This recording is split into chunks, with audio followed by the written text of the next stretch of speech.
আল কাদিরা trust মামলা তথা ১৯ কোটি পাউন্ড দুর্নীতি মামলায় পাকিস্তানের সাবেক প্রধানমন্ত্রী ইমরান খানকে ১৪ বছরের কারাদণ্ড দিয়েছে আদালত। ১৬ জানুয়ারি পাকিস্তানের ফেডারেল রাজধানী ইসলামাবাদে একটি দায়রা আদালতে এই রায় দেয়।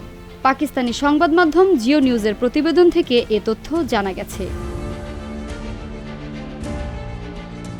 প্রতিবেদনে বলা হয়েছে, দায়রা আদালতের বিচারক পাকিস্তান তেহরিক-ই-ইনসাফ পার্টির প্রতিষ্ঠাতা ইমরান খানকে ১৪ বছরের কারাদণ্ড এবং তার স্ত্রী বুশরা বিবিকে ৭ বছরের কারাদণ্ড দেন।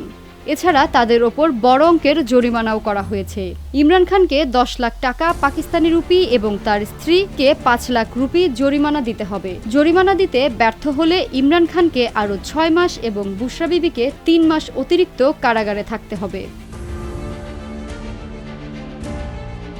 ন্যাশনাল অ্যাকাউন্টেবিলিটি ব্যুরোর প্রসিকিউটর জেনারেল সর্দার মুজাফফর আব্বাসীর নেতৃত্বে একটি দল আদিয়ালা জেলে স্থাপিত অস্থায়ী আদালতে এই রায় ঘোষণা হয়। রায় ঘোষণার পর বুশরা বিবিকে আটক করা হয় এবং এরই মধ্যে কারাগারে থাকা ইমরান খানকে কারা কর্তৃপক্ষের কাছে হস্তান্তর করা হয়।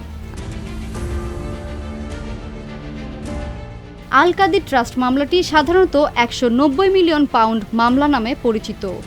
ইমরান খান সহ আরও কিছু ব্যক্তির বিরুদ্ধে অভিযোগ উত্থাপন করে এনএবি ব্যুরো।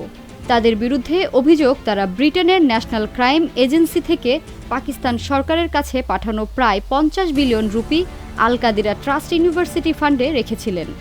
এই অর্থ এক প্রভাবশালী আবাসন ব্যবসায়ীর জব্দকৃত সম্পদ সম্পর্কিত।